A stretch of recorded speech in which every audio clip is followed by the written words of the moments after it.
तनाव हो, कोई भी मानसिक तनाव हो, जीवन में खुश नहीं है और मेमोरी बहुत वीक है, उनके लिए बहुत अच्छा है। बहुत महत्वपूर्ण प्राणायाम है ये, लास्ट प्राणायाम है। और ये सब ध्यान के साथ विधि के अनुसार जो भी जहाँ भी बैठे हैं इसी क्रिया को आप कर सकते हैं और सब करने का प्रयास करें। और इसके बाद आप खुद अनुभव करेंगे कैसा लगेगा। पहला उंगली कान पर, और जब कान पर रखते हैं, देखिए ध्यान से देखिए, कान पर रखते हैं। बहुत लोग ऐसा होता है टीवी देख के करते हैं, कान के अंदर घुसा देते हैं अंगूठा को। ऐसे नहीं करना चाहिए। ये जो ढक्कन लगा हुआ है इसी ढक्कन को बंद कीजिएगा। ढक्कन को बंद करेंगे, पहला उंगली कान पर, दूसरा उंगली माथे पर, शेष 3 उंगली आंखों पर। और भ्रमर की जैसा ओंकार का गुंजन क्या 3 बार करेंगे। 3 बार करने के बाद ओंकार का 3 बार उच्चारण करेंगे, फिर थोड़ी देर बैठेंगे, फिर धीरे धीरे हाथ को ऊपर उठा के ऐसे हाथ को घर्षण करेंगे, आंखों में रखेंगे, हाथ को खोलेंगे। ये बहुत जरूरी क्या है। पहला उंगली कान पर, दूसरा उंगली माथे पर, शेष 3 उंगली आंखों में।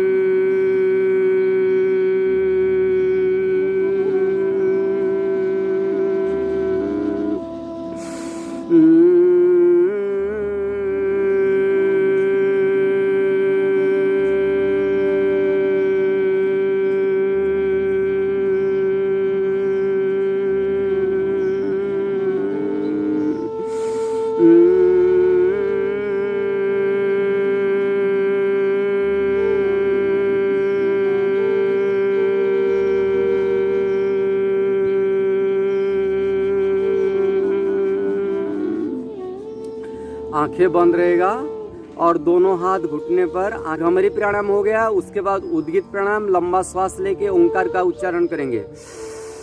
ओ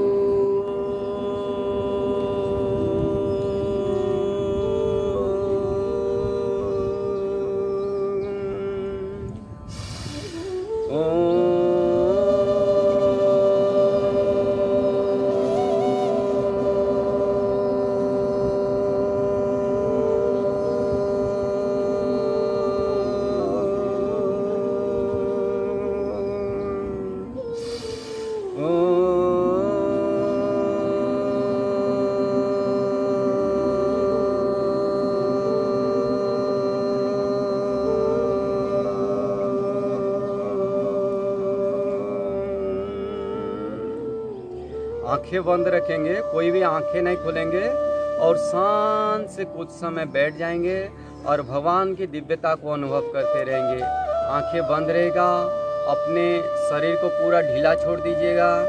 शरीर पूरा ढीला हो गया है, मन एकाग्र हो गया है और श्वासों को ध्यान दीजिए। अपने मन बहुत चंचल है, जब आंखें बंद करते हैं तो मन उधर उधर भागने लगता है, इसलिए अपने श्वासों को ध्यान दें कि ये श्वास कितने धीरे धीरे चल रहा है। मन एकाग्र हो गया है, मन शांत हो गया है। भगवान के अनंत गुणा शक्तियों को हम अनुभव कर रहे हैं। हे नाथ, हे नारायण, आप ही मेरे शरीर में हो।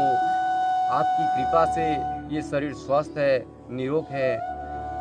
मन को एकाग्र करते हुए कुछ समय ऐसे बैठ जाएंगे, शांत भाव से मन को एकाग्र करते हुए कुछ समय बैठ जाएंगे। मन एकाग्र, मन शांत, और दोनों आंखों के बीच में जो जिसको हम त्रिकुटी या भ्रुकुटी कहते हैं, ललाट पर, वहाँ पर आज्ञा चक्र है। अपने आज्ञा चक्र को अनुभव करेंगे और उसमें एक ज्योति, एक प्रकाश आपको नजर आएगी। मन में एक एकाग्रता भाव लेते हुए भगवान की दिव्यता को अनुभव करते हुए मन में प्रसन्नता के साथ शांत से ध्यान से बैठ जाएंगे और मन में यही विचार रखें, हे नाथ, हे नारायण, आप ही मेरे शरीर में हो, आप ही मेरे शरीर में विद्यमान हो। हे सच्चिदानंद, आनंदमय स्वरूप भगवान, आप ही इसी शरीर को चला रहे हैं और आपके कारण ये शरीर स्वस्थ हो रहा है, मेरा शरीर निरोग हो रहा है, मैं शांत हो गया हूँ। मन एकाग्र, मन शांत। भगवान की दिव्यता को, भगवान की पूर्णता को अनुभव करें।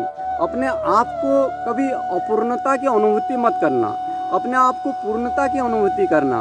पूर्णमदः पूर्णमिदं पूर्णात् पूर्णमुदच्यते पूर्णस्य पूर्णमादाय पूर्णमेवावशिष्यते।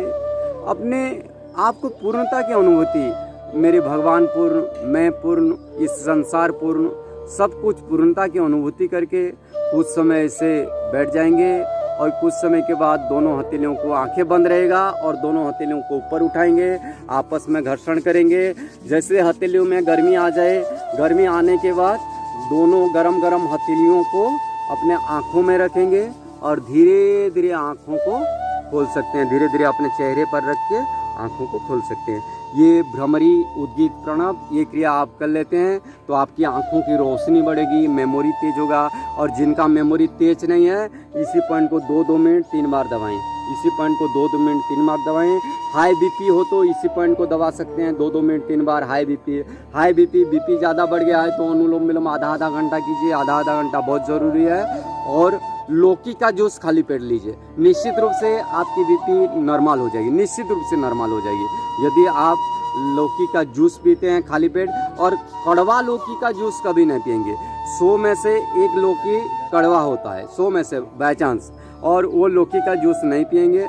नॉर्मल जो लौकी है उसका जूस खाली पेट सुबह शाम भी ले सकते हैं। शाम को लेंगे तो 4 से 5 बजे के अंदर, और सुबह खाली पेट लीजिए।